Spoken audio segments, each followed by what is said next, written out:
Little Lucy Lockhart ran from her daddy's frying pan. The forest of 1,000 legs killed her and then laid their eggs. That's a jump rope rhyme my classmates used to sing on the playground in elementary school. It's really quite terrible that they sang that, because Lucy Lockhart was a real person we attended school with. She vanished when we were in 2nd grade, so we must have been around 7 years old. The rhyme was loosely based in truth, in that the official story was that Lucy Lockhart did, in fact, vanish into the Lockhart woods 50 yards from her father, Robert's, house. But he wasn't chasing after her, brandishing a frying pan to beat her with. I was too young at the time to understand what was happening, and it wasn't until much later that my mom actually explained it to me. It wasn't a particularly shocking story, just sad. I remember the day Lucy went missing. At least, the first day she didn't come to school. It was Monday. She went missing the Friday before. My mother told me it was a few days before Lucy's 7th birthday, and that Lucy had asked her father if she could have a birthday party at the house. I remembered that. Lucy and I had been in the same group of friends, and I remembered her telling us that she was going to ask her dad about having a birthday sleepover. I especially remember being annoyed that she wanted it to be a sleepover, because I was the only boy in the group, and I was never allowed to sleep over with them. I was still excited at the prospect of a party, though, as we all were, because we knew her father, Robert Lockhart Jr., was a retired entomologist. We just called him the Bug Man, and had lots of pretty preserved specimens, like butterflies and beetles in cases that Lucy would sometimes bring in for show and tell. Anyway, according to my mother, Lucy asked her father if she could have a sleepover for her birthday, and he said no because she was going to spend her birthday at her mother's house while their house was being fumigated. It was a normal enough reason for a 6-year-old to cry and storm out of the house. But running into the Lockhart woods was a bad idea for any person of any age without the proper equipment. Here's the thing about Lockhart Woods. Some people call it the forest of 1,000 legs, presumably to make it sound creepier than it already is. It doesn't need help.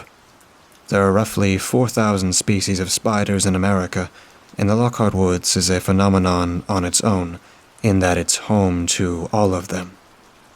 Not only that, but there are documented populations of some spiders previously thought endemic only to certain countries, such as the Goliath bird eater, a couple of funnel-web spiders, and some species of peacock spiders. There's that myth that says you're never more than 3 feet from a spider at any given moment. In this forest, it's not a myth. It's filled to the brim with spiders. I think at this point it goes without saying that if you're an arachnophobic, this story is not for you. The forest is naturally of great interest to biologists and arachnologists, but Lockhart Wood is private property, and restricted, guided access to the forest was hard to come by, even before Lucy Lockhart's disappearance. Afterwards, nobody could go in. Obviously, anyone could get into the forest if they wanted to. It's not fenced off or anything, but there's a steep fine if you're caught trespassing, and nobody's exactly clamoring to delve into a forest full of venomous spiders anyway. You need the right kind of boots, clothes, gloves, first aid kits, and knowledge of the forest to step past the tree line. The most common spiders at the edge of the forest are jumping spiders, various wandering spiders, and orb weavers.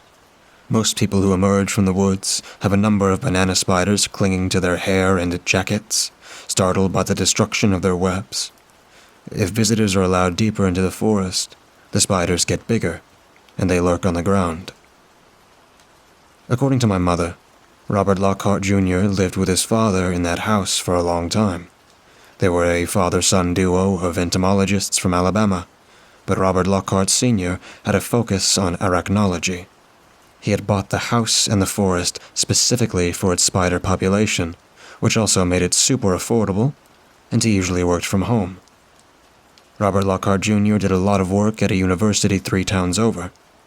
He married a professor there, who taught evolutionary biology, and the 3 of them lived in the elder Robert Lockhart's house until Robert Sr. suddenly passed during a study on tarantula hawks.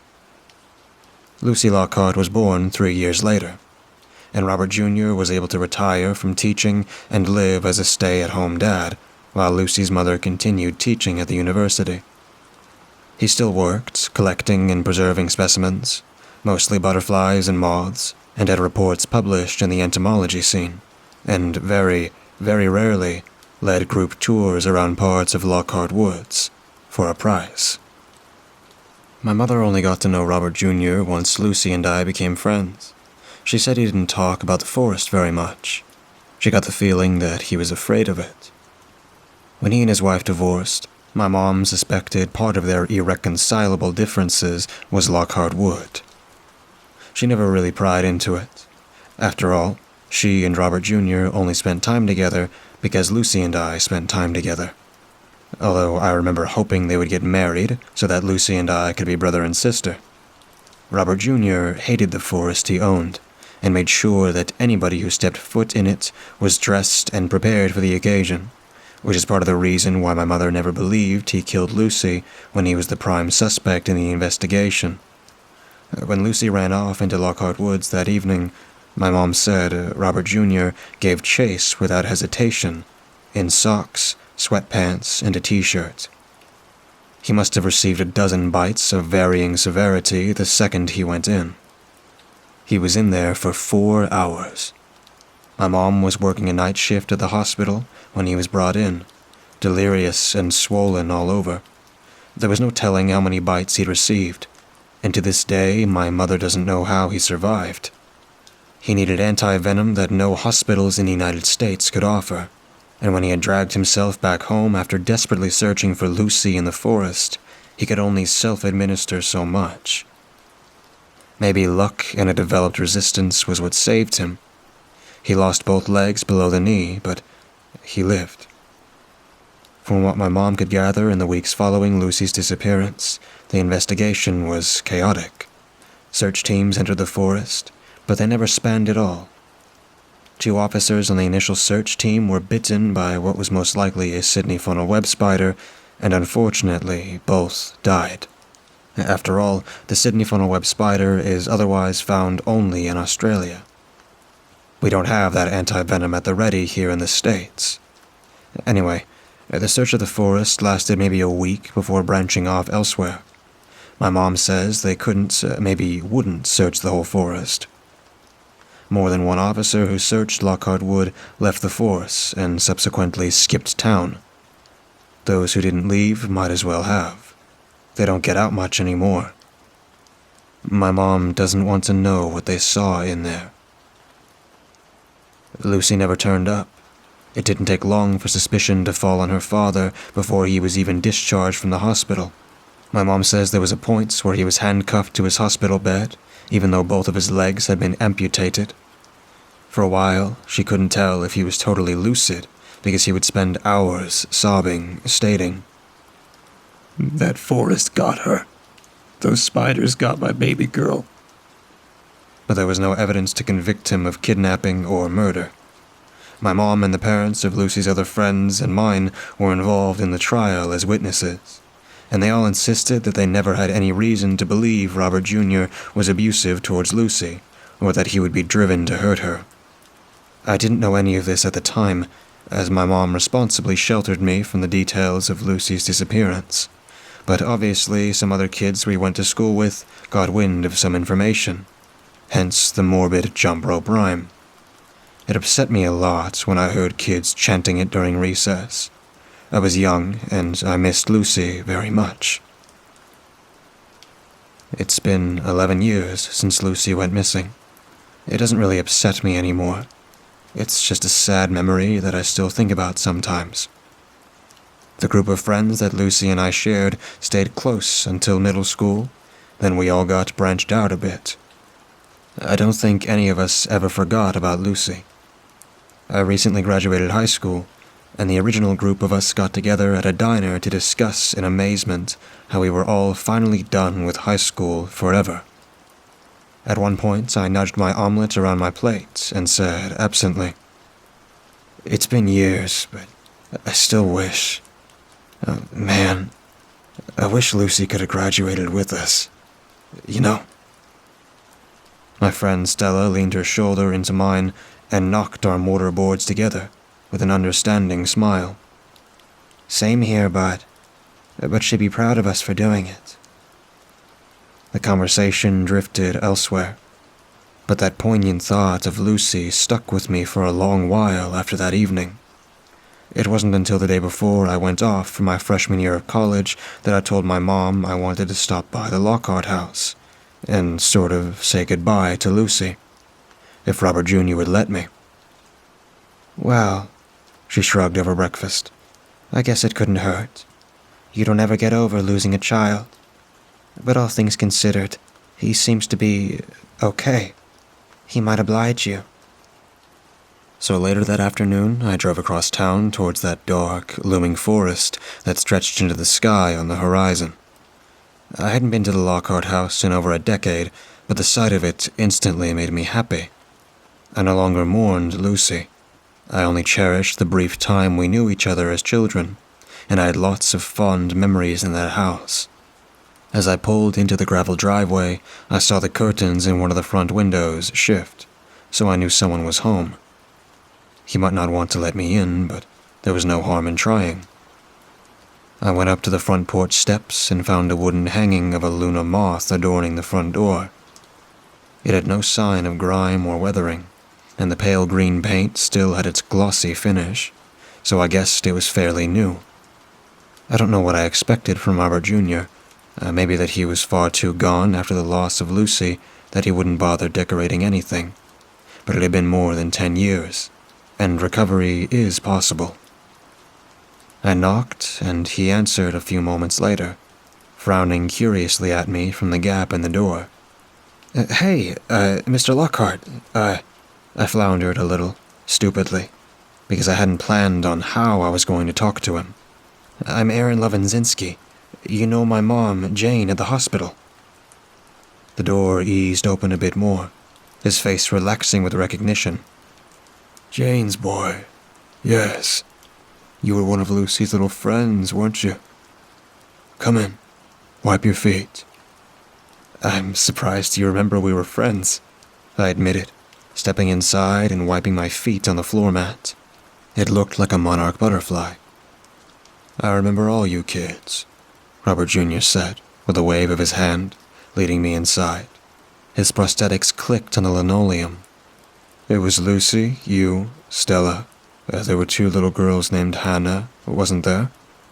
You were the one that cried a lot because you never got to stay over for sleepovers. Yes, sir. That was me, I said, embarrassed. You gay, son? It was a startlingly straightforward question, tossed over his shoulder as I followed him into the house. There wasn't anything accusatory in his tone, though, so I said yes. He grunted. Knew you'd be fine to sleep over with the girls. Could have spared you a lot of whining and crying. He took me past numerous framed bug species as we made our way to his living room. It was a big room, cluttered with bookshelves and workbenches with papers strewn about. Dozens of terrariums of various sizes dotted the room and lined the walls like trophy cabinets. The only gap where the den opened into a kitchen. A bright desk lamp illuminated the whole room, and the light bounced off a magnifying visor headset and a laptop screen. It looked like he had been dissecting a large beetle before I knocked on the door. It was good to see that his passion for bugs hadn't been destroyed after losing his daughter to the Lockhart woods. So, what brings you here, Scooter? He asked, going into the kitchen to retrieve something from the fridge. We graduated in May, and I'm leaving for school tomorrow, I explained. And I just, I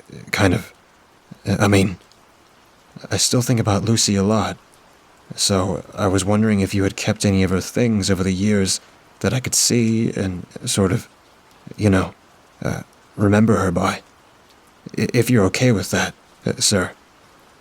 Robert Jr. came back over to me, with a shrug and 2 beers. He said, Ain't much a little girl has to her name but Hello Kitty bedsheets and Beanie Babies. Oh man, Beanie Babies. I couldn't help but grin at the memory. That was always my go-to gift. I gave her a bunch of mine. What, you want 'em back or something?" Off my startled look of chagrin, he chuckled and handed me the second beer. "I'm messing with you, boy. Her room's this way." He led me down a long, familiar hallway, down which Lucy and our friends and I had sprinted recklessly over a decade ago. I recognized a few framed insect specimens that we had knocked from the walls in our roughhousing fits. We went into Lucy's bedroom at the end of the hall, and it was virtually unchanged from how I remembered it. The walls were still pale pink, and decorated with pastel-colored cross-stitch artwork made by Lucy's late grandmother. The canopy bed was neatly made, the Hello Kitty bedding crisp and unfaded from years of disuse. The shelves upon shelves of stuffed animals, with an army of Beanie Babies gifted by me populating their own full shelf. And, surprisingly, a long terrarium against the wall with an enormous black spider sitting motionless underneath a blacklight. I recognized that spider. No way, that's not. Robert Jr. flipped on the lights, which turned off the terrarium's blacklight. The massive spider retreated into a hide with a twitch in its long, slender legs. He grunted. "That's her." Lady Legs was a type of huntsman that Robert Lockhart Sr. had discovered in the Lockhart Wood and kept for 10 years before Lucy was born. There were plenty of live species in the Lockhart house over the years, but Lady Legs was the only one that Lucy seemed to cherish as a pet. Robert Jr. had said in the past that some tarantulas can live to be 25 years old, but Lady Legs wasn't a tarantula. If this was the same Lady Legs from that time, that would make her over 30 years old. "Do huntsman spiders live that long?" I asked incredulously, moving to the terrarium with a fascination I hadn't felt in years. Robert Jr. stood in the doorway, with his arms crossed and an expression of distaste creasing his features as he looked at Lady. "None that we know of, besides that one." "She's even bigger than I remember," I murmured, my breath fogging up the glass as I tried to peer into the spider's hole at an angle, but I couldn't see her. "Far as I can tell, her size depends on her enclosure," said Robert Jr. "She won't get any bigger as long as she's in that tank." I saw Lady's leg move in the hide, then turned my head to look out Lucy's bedroom window. It faced the deep gray-green mass of Lockhart Wood. I stood absently, tracing my fingers through the condensation on the bottle in my hand. "Lady came from the forest, didn't she? How big do they get in there?" Robert Jr. didn't respond. I looked over at him. He was downing nearly his entire beer. He finished it with an angry-sounding hiss and said, finally, "Ungodly big. Anyway, take your time in here. Do what you want, look at what you want. I'll be down the hall." "Okay, thanks." As he started to leave, I remembered the drink in my hand and held it out for him awkwardly. Hey, I'm not 21. "No one's going to snitch on you." He left the room, and I hissed open the beer. I don't know how long I spent in there, meandering around fondly. Maybe an hour. I took a spider Beanie Baby off the shelf and held it as I looked around. I stood over the dresser looking at the framed pictures on top of it. Most were of Lucy and her parents, a few of Lucy from toddlerhood to age 7 holding their gargantuan Lady Legs in her comparatively tiny hands. I was in a couple pictures too. Group pictures of us and other friends at birthday parties, our messy little faces smeared with cake. I found an old elementary school binder from the first grade class Lucy and I had together, where the first activity of every day was to make an entry in our journals following a simple prompt given by the teacher and then draw a picture to go with it. Naturally, lots of Lucy's entries were about Hello Kitty, playdates with me and our friends, and bugs. Some of them made me laugh, like her outrageously mangled spelling of the word centaur in several entries about herself and Lady Legs as Spider Lady Centaurs. After a while, I just stood at Lucy's window, looking out at the Lockhart wood as I finished my beer. I'm a lightweight when it comes to alcohol, so I was pretty buzzed. The forest of 1,000 legs had never looked so eerie. The angle of the late afternoon sun didn't penetrate the darkened woods, but it glistened on countless spider webs suspended along the tree line, emphasizing how dark the forest was beyond that. It was strangely inviting, in a predatory way, like the lure of an anglerfish, how it had swallowed Lucy up. Movement outside the window caught my eye. I looked over and saw Robert Jr. standing over the carport facing the forest, downing another beer, a backpack hanging from his shoulder. He was dressed in different clothes from the flannel shirt and cut-offs he'd been wearing when he let me inside. He was wearing a heavy jacket and a hat, with a different set of prosthetics that had shoes. He looked like he was dressed for going into the forest. I left Lucy's room, crossed to the other end of the house, and through the screen door off the kitchen. Robert Jr. didn't respond to the wooden rattle of the door banging shut. "You're going in?" It wasn't a question. I was incredulous. "Haven't been in there since I lost Lucy," Robert Jr. said pensively. "Think it's about time I go back in one last time before I torch it."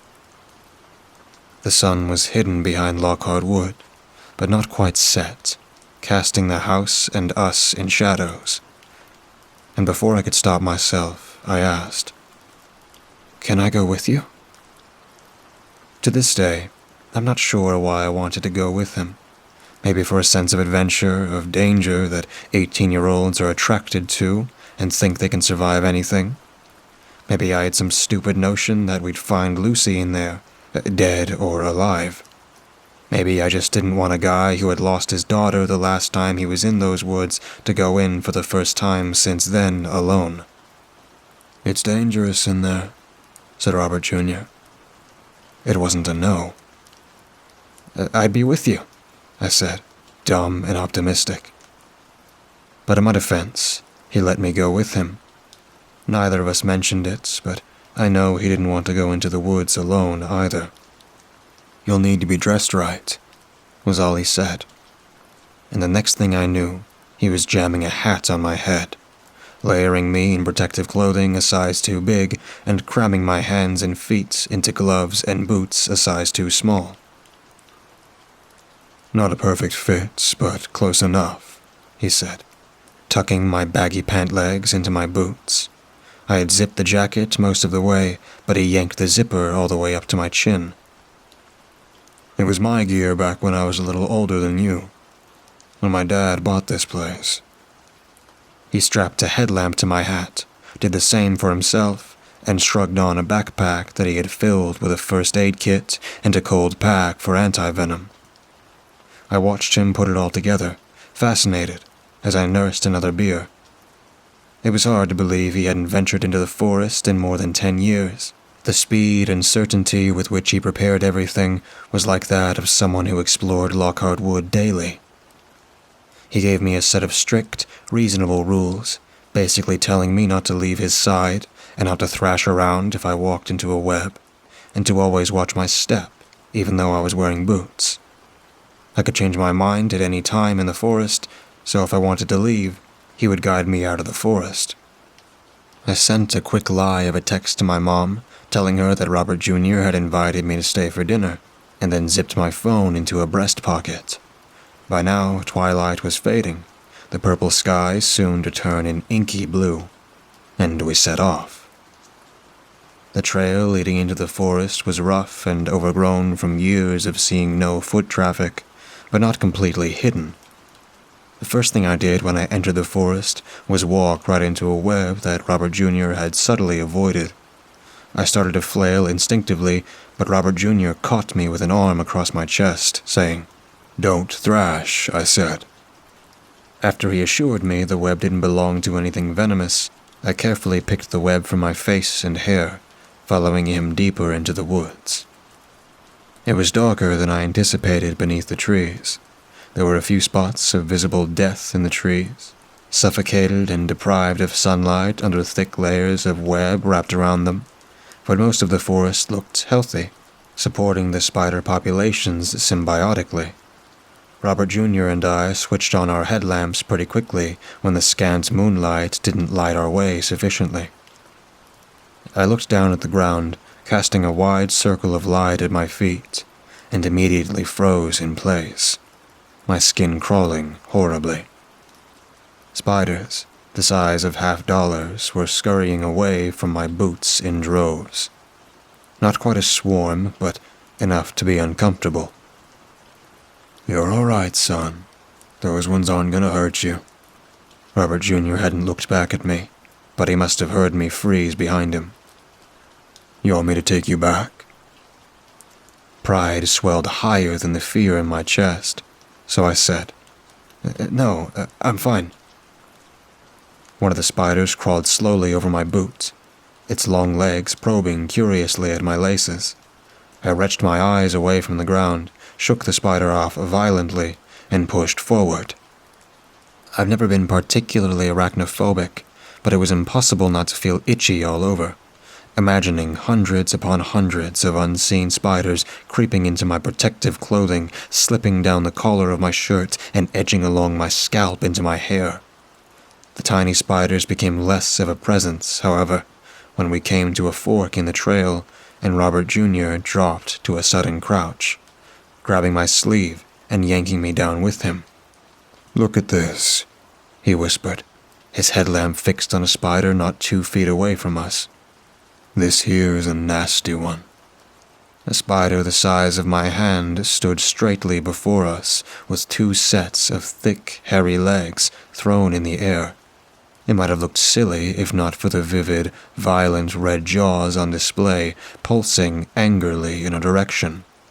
Worse still, the spider continued to move, swaying gently with its rosy chelicerae throbbing almost obscenely, inching infinitesimally closer with its side-to-side motions. Wide-eyed, I whispered back, "What is it?" Infuriated at the sound of my voice, the spider lunged closer.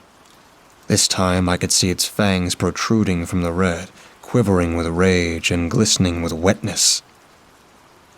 "Brazilian wandering spider," said Robert Jr. softly. "P. fera, it looks like, but it could be hard to say without a closer look. They only live in South America, except for this place. You know." He unzipped 2 pockets and withdrew a larger pair of gloves to slip over the ones he was already wearing. "They might be the deadliest in the world." Instinctively, I shrank back, but then took hold of Robert Jr.'s jacket sleeve with popping eyes when I saw him reach towards the spider. "Don't!" The spider struck at his 2 fingers with lightning speed, and a force that made a sharp snapping sound pierce the dark woods around us. In the blink of an eye, it struck twice, a red-brown blur. Horrified, I tugged frantically at Robert Jr.'s sleeve. "Relax," he said, pulling his hands back and showing me his intact glove. "I can't quite bite through these." The spider darted out of our joined headlamp beams and off the trail into the woods. Robert Jr. removed his bulky second pair of gloves and stowed them away. "Can't do much delicate handling with gloves like that, but anything else and those fangs will go right through."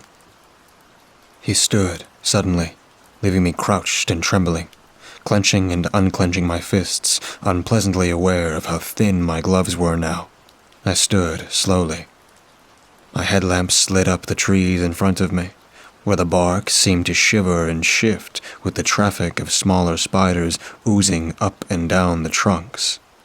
I turned my head to see where Robert Jr. was looking, and my light fell on his back several meters away as he moved down the left path in the fork. "Wait!" I squeaked, rushing after him. I stumbled over tree roots and ran haltingly, skidding awkwardly to step around more than one fat, lumbering tarantula as I made my way back to Robert Jr.'s elbow. Our headlamps bobbed in the darkness, and my gaze was drawn farther up where the lamp's beam lit up with vast labyrinth webs high overhead, where nothing on the ground could destroy them. Glinting white gold in our light, they shuddered in an imperceptible breeze. "Those webs are way better high up there," I said with a breathless chuckle, trying to shake off the anxiety from the Brazilian wandering spider. "We won't walk into any down here." Robert Jr. walked briskly, barely acknowledging me with a grunt, while I looked all around me, casting my headlamp's light to and fro. Robert Jr. hardly moved his head, focused steadily on the twisting path down which he led us. Occasionally, he would stop so abruptly that I would collide with his back, and he would gaze up into the ever-thickening treetops at the spiderwebs overhead, which were now so large and thick that massive sections of leaves had suffocated and died. I could see clusters of spiders creeping every which way in the stuff, while more obscured movement shifted on the other side of the web, so thick that I couldn't see what it was. My depth perception was off in this environment, what with the distance between myself and the webs and the number of different sizes of spiders I can see. Everything looked bigger up there from where I was standing. "Communal webs," said Robert Jr., pointing at the massive net of silk. "Most spiders live alone, but some are social. A bunch of different spiders take care of the same babies, sharing the same food." "They must catch a lot of prey," I said, moving my headlamp over the vast web. "It's huge." "Wouldn't be surprised if they made a regular meal of birds," Robert Jr. speculated. "Squirrels, too, maybe, if any wander in this far." I looked at him, bathing his stubble-shadowed face in yellow light, and said slowly, That's kind of big for a spider, isn't it?" "P. blondii in South America has been known to eat birds," said Robert Jr. "It's the biggest spider in the world, at least outside of this godforsaken forest.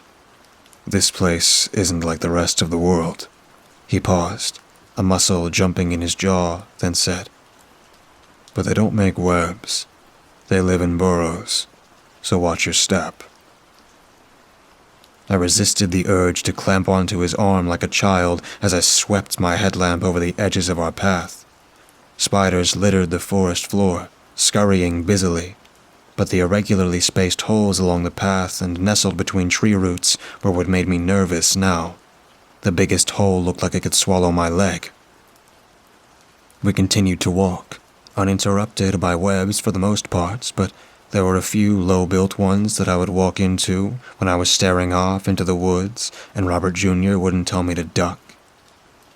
Unnerved as I was starting to get used to the sensation, hardly jerking back when the sticky, feather-light strings snuck up on me. My pulse would still spike when it happened, though, pounding loudly in my ears as I carefully brushed the webs from my face. But then, Robert Jr. took us down a second fork in the path. When I distractedly collided with two webs of surprising density in a row, I finally focused on Robert Jr. ahead of me to complain about not warning me, and a tangle of silk lit up in my headlamp centimeters away, just in time for my face to crash through it. Even though it was my fault for not watching where I was going, I said, testily, "Come on, Mr. Lockhart, at least give me a heads up," as I dragged my gloved hands down my face, raking the web from my skin. Robert Jr. said nothing. I looked up over his shoulder in front of me, and saw why. The trail ahead was entirely choked in web, a glistening haze like morning fog stretching farther ahead. Shapes twitched within it, different from the shifting masses of hundreds of smaller spiders in the first communal webs we saw. These were heavy and singular, with sharp angles plucking at individual lines of silk. I couldn't quite make sense of what I was seeing. Something crunched under my boot. I looked down at the wispy, stringy gray floor. Brittle old bones of some animal I couldn't identify lay there. Among the bones lay the aged, empty remains of a huge tarantula, skeleton and exoskeleton locked together in death. Had they fought and died, tangled with one another? "Jesus," I said loudly, just as Robert Jr. breathed softly. Jesus.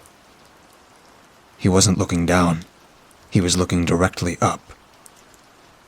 I looked up too, and froze.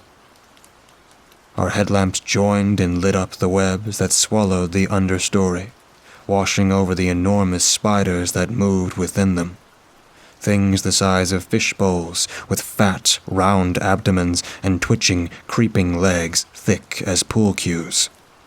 Clusters of eyes reflected light back at us, and the movements of their heavy bodies made meaty, organic clicking noises. These things weren't what Robert Jr. had commented on. The creature slowly descending from the web by a thread was. At first, I thought it was a spider with a squirrel or a rat or something in its jaws. But a small, logical corner of my mind reminded me that that's not how spiders eat. Not even tarantulas who don't wrap their prey in silk. The rodents appeared bisected, as I couldn't see its back legs, with ugly gray skin visible around its midsection, like it had mange. Its back half was impossibly the swollen bulb of a spider. It looked like some gruesome mockery of a centaur, the limp torso of some parasitic rodent bursting forth from an unwitting host. There was no way that that thing could be real, or if it was, it couldn't be alive. But the thing's spinnerets kept pumping a hardy silk line, two spindly back legs touching at delicate tips as it worked its way down, and the rodent's head twitched, its furry front legs extended, paws grasping. I saw its face, a squirrel with too many beady black eyes extending up to the front of its head, blinking gummily down at us. I could see its long yellow teeth as its mouth lolled open. I was distinctly aware of my body moving, weakly grasping Robert Jr.'s jacket sleeve and yanking on it. His voice sounded very far away as he muttered, "What the hell?" Movement in the corner of my eye somehow managed to pull my attention from the abomination above us. My eyes were drawn down to the edge of the trail on which we stood, and for a moment I thought the ground had dipped down in embankment and we were simply elevated on the path. But I soon saw that it was a massive hole in the ground. A burrow. I continued to tug mechanically on Robert Jr.'s arm. "What the hell?" A face peered out of the burrow, ghostly pale against the darkness within, and seemed to drift out closer to us. It was a human face, with too many eyes clustered across the bridge of its nose, glittering black and blinking slowly. It ducked its head, long dark hair hanging in lank tangles, as a woman's bare, moon-white torso emerged slowly from the hole in the ground. A hulking, hairy mass of a spider's abdomen the size of a Volkswagen Beetle followed, connected at her waist. Her 8-branch thick legs crunched in the leaf litter, audibly thumping with the weight. Robert Jr. and I staggered backwards, upsetting more spiderwebs in the underbrush. The creature's legs were striped with white at their joints, and I thought of Lady Legs back at Robert Jr.'s house, and what he said about her species' size in the wild. Ungodly big. Robert Jr.'s thoughts were also back in his daughter's room, because as his hand gripped my arm in return, I heard him say, "Lucy." My eyes flew back to the creature's face, its unnatural addition of eyes surrounding the original's, and as it tilted its head, I recognized her too. Her mouth dropped open, her lower lip dripping with something too viscous to be saliva, and her rail-thin arms spasmed once before lifting up. sending a painful jolt of electric fear up my spine. Her white, long-fingered hands took hold of the squirrel spider, dangling between the two of us and herself. The thing squeaked and convulsed, its legs thrashing horribly, and Lucy brought it to her mouth.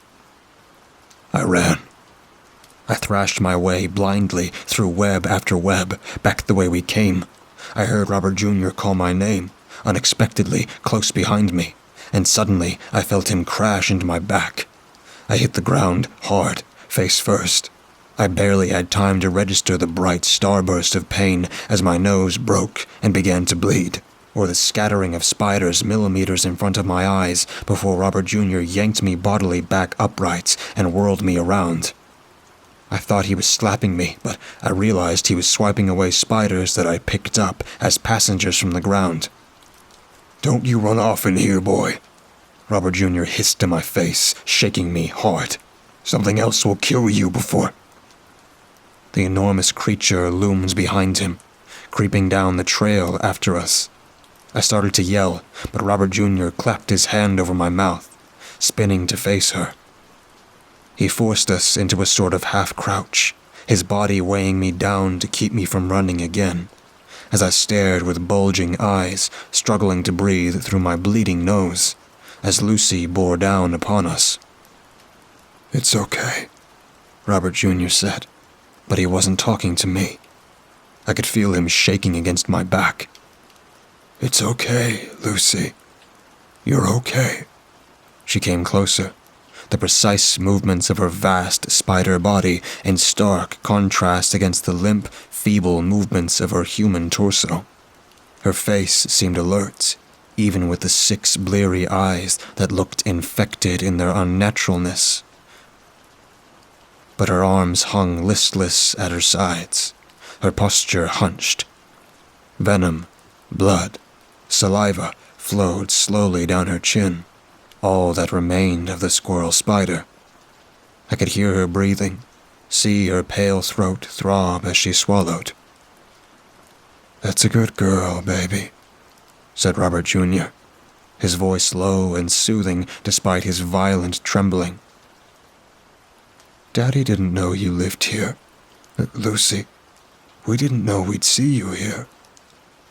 You did such a good job here all by yourself, didn't you, baby?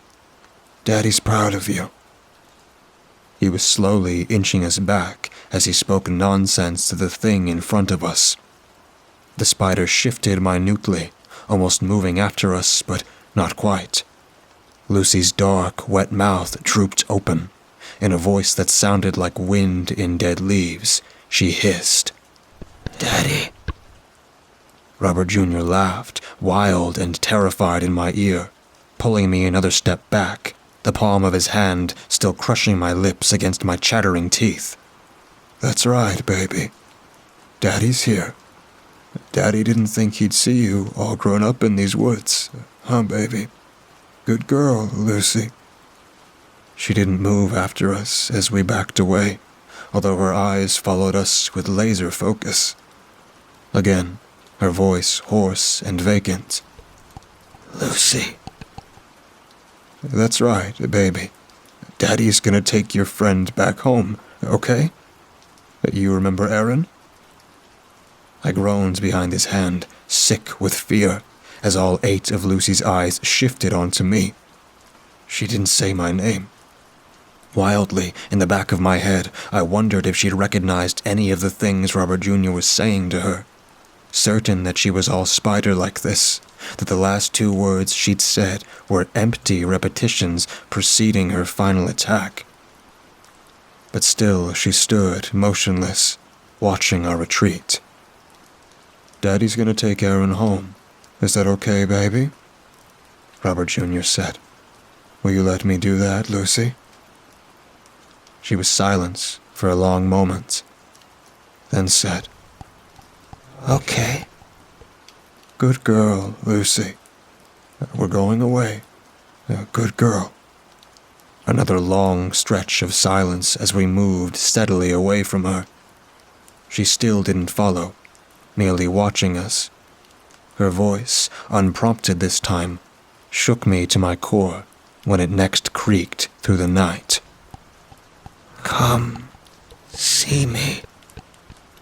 The noise Robert Jr. made was something of a strangled sob and a laugh. Yeah, baby. I'll come see you. I'll come see you again. Just let me take Aaron home, and Daddy will come see you again, baby girl. Okay. We were several meters away from her by now. I was sure we were nearing the bend and the fork in the trail we had taken.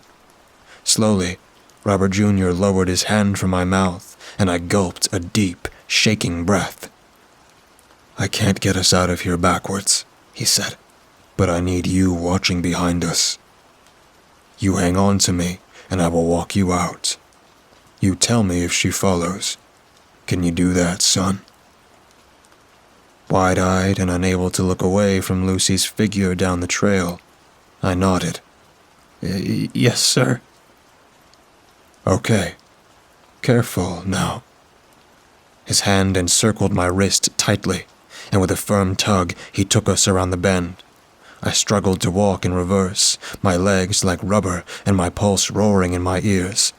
Lucy didn't follow us once I lost sight of her.